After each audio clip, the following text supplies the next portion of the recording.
ಎಲ್ರಿಗೂ ನಮಸ್ಕಾರ. ವಿಷಯ ಏನಂದರೆ, ಕೆಲವೊಂದು ವಿಷಯಕ್ಕೆ ನಾವು ಈ ಥರ ಬೇಲಿ ಹಾಕೋಬೇಕು ಅಲ್ವಾ. ಕಮಲ್ ಹಾಸನ್ ಅವ್ರ ವಿಷಯದಲ್ಲಿ ಶಿವಣ್ಣನೇ ಅಪರಾಧಿ ಸ್ಥಾನದಲ್ಲಿ ನಿಲ್ಲಿಸ್ಬಿಟ್ಟಿದ್ದಾರೆ ಎಲ್ಲರೂ. ಶಿವಣ್ಣ ಹೇಗೆ ಅಪರಾಧಿ ಆಗ್ತಾರೆ?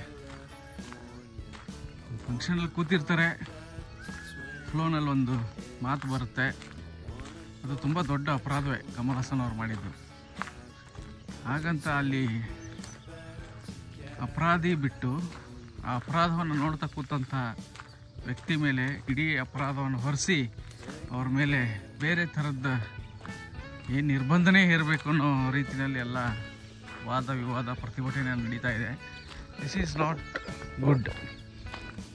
ಅವರು ಈಗ ತಾನೇ ಚೇತರಿಸ್ಕೊಂಡು ನಮ್ಮ ಚಿತ್ರರಂಗದಲ್ಲಿ ಮತ್ತೆ ಪಾಲ್ಗೊಂಡು ಎಲ್ಲ ಯುವಜನತೆಗೆ, ಯುವ ನಟರಿಗೆ ಅವರು ಹುಮ್ಮಸ್ಸು ತುಂಬ್ತಾ ಇದ್ದಾರೆ, ಎನ್ಕರೇಜ್ ಮಾಡ್ತಿದ್ದಾರೆ. ಅಂಥದ್ರಲ್ಲಿ ಅವ್ರನ್ನ ಡಿಮೋಟಿವ್ ಮಾಡೋದು ಎಷ್ಟು ಸರಿ ಹೇಳಿ? ಒಂದು ಘಟನೆ ನಡೆದಿರುತ್ತೆ ಕಾಲಾ ಸಿನಿಮಾ ರಿಲೀಸ್ ಟೈಮಲ್ಲಿ. ರಜನಿಕಾಂತ್ ಅವ್ರದ್ದು, ಅವರು ಕಾವೇರಿ ವಿವಾದದಲ್ಲಿ ಒಂದು ಏನೋ ಮಾತಾಡಿರ್ತಾರೆ.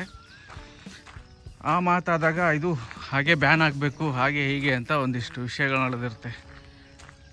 ಅದು ರಾತ್ರಿ ಅದು ಪ್ರತಿಭಟನೆ ಹಿಂದಕ್ಕೆ ಹೋಗಿ ಸಿನಿಮಾ ರಿಲೀಸ್ ಆಗುತ್ತೆ. ಯಾಕಾಗುತ್ತೆ ಗೊತ್ತಿಲ್ಲ, ಗೊತ್ತಿದ್ರೂ ಹೇಳೋದು ಬೇಡ. ಹಾಗೆ ತುಂಬ ವಿಷಯಗಳು ಆಗಿನ ಸಮಯಕ್ಕೆ ಮಾತ್ರ ಇರುತ್ತೆ. ಆ ಸಮಯ ಸಂದರ್ಭ ಮುಗಿದ ಮೇಲೆ ಅದು ನೆನಪೇ ಇರೋದಿಲ್ಲ. ಹಾಗಾಗಿ ನಮ್ಮ ಶಿವಣ್ಣವ್ರನ್ನ ನೀವು ಯಾರೂ ಟಾರ್ಗೆಟ್ ಮಾಡೋದು ತಪ್ಪು. ಅವ್ರು ಪ್ರತಿಕ್ರಿಯಿಸಬೇಕಿತ್ತು, ಪ್ರತಿಕ್ರಿಯೆ ನೀಡಿದ್ದಾರೆ. ಅದಕ್ಕಿಂತ ಹೆಚ್ಚಿಗೆ ಏನು ಮಾಡೋಕ್ಕೆ ಸಾಧ್ಯ?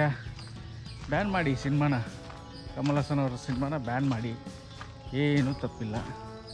ಅದು ಬಿಟ್ಟು ಶಿವಣ್ಣವರೇ ಸಿನಿಮಾ ಮಾಡೋದು ನಿಲ್ಲಿಸ್ಬೇಕು ಕನ್ನಡದಲ್ಲಿ ಅನ್ನೋ ಥರ ಒಂದು ವ್ಯಕ್ತಿ ಕನ್ನಡ ಡಬ್ಬಿಂಗನ್ನು ವಿರೋಧ ಮಾಡಿರುವಂಥ ಒಬ್ಬ ವ್ಯಕ್ತಿ ಅವರು. ಹಾಗಾಗಿ ಇಲ್ಲಿ ಯಾರನ್ನು ಟಾರ್ಗೆಟ್ ಮಾಡಬೇಕು ಅವರನ್ನು ಮಾಡಿ, ಕನ್ನಡಕ್ಕೆ ಈ ಥರದ್ದೊಂದು ಬೇಲಿ ಹಾಕಿ. ಕಾವೇರಿ ಇದೊಂದು ಚಳವಳಿ ನಡೆದಿರುತ್ತೆ, ಒಂದು ವಿವಾದ ನಡೆದಿರುತ್ತೆ. ನನಗೆ ನೆನಪಿರೋ ಹಾಗೆ ನಮ್ಮ ಕನ್ನಡದ ಇಬ್ಬರು ದೊಡ್ಡ ನಟರು ನಾಟ್ ರೀಚಬಲ್ ಆಗಿಬಿಡ್ತಾರೆ. ಅವಾಗ ಯಾರು ಏನೂ ಮಾತಾಡಲ್ಲ, ಸುಮ್ಮನೆ ಆಗಿಬಿಡ್ತಾರೆ. ಸರಿನಾ? ಈ ಥರದ್ದೆಲ್ಲ ಘಟನೆಗಳು ನಡೆದಿದೆ. ಈ ಒಂದು ಘಟನೆಯಿಂದ ಶಿವಣ್ಣ ಅವರ ವ್ಯಕ್ತಿತ್ವವನ್ನು ಯಾರೂ ನಾಶ ಮಾಡೋಕ್ಕಾಗಲ್ಲ, ಏನೂ ಮಾಡೋಕ್ಕಾಗಲ್ಲ. ಹಾಗಾಗಿ ಇದೊಂದು ಕ್ಷಣಿಕ ಅಷ್ಟೇ. ನಾವು ಪ್ರತಿಭಟಿಸಬೇಕಾಗಿರೋದು ಕಮಲ್ ಹಾಸನ್ ಅವರನ್ನು, ಅವರ ಸಿನಿಮಾಗಳನ್ನು ತಳೆದು ನಿಲ್ಲಿಸ್ಬೇಕು.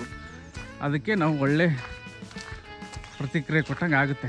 ಅದು ಬಿಟ್ಟು ನಮ್ಮ ಶಿವಣ್ಣ ಇರೋರೇ 3-4 ಜನ ಸ್ಟಾರ್ಗಳಿವಾಗ.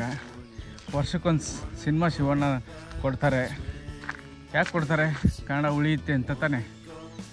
ಅನ್ನೋರ ಕುಟುಂಬಕ್ಕೆ ಇನ್ನೊಂದು ಹೆಸರೇ ಕನ್ನಡ. ಕನ್ನಡಕ್ಕೆ ಅನ್ನೋರ ಕುಟುಂಬ ಬೇಕೇ ಬೇಕು. ಹಾಗಾಗಿ ದಯವಿಟ್ಟು ಅಭಿಮಾನಿಗಳೇ, ನಮ್ಮ ಶಿವಣ್ಣನ್ನು ಟಾರ್ಗೆಟ್ ಮಾಡಬೇಡಿ ದಯವಿಟ್ಟು. Thank you very much. Love you all. Good morning. Have a nice day.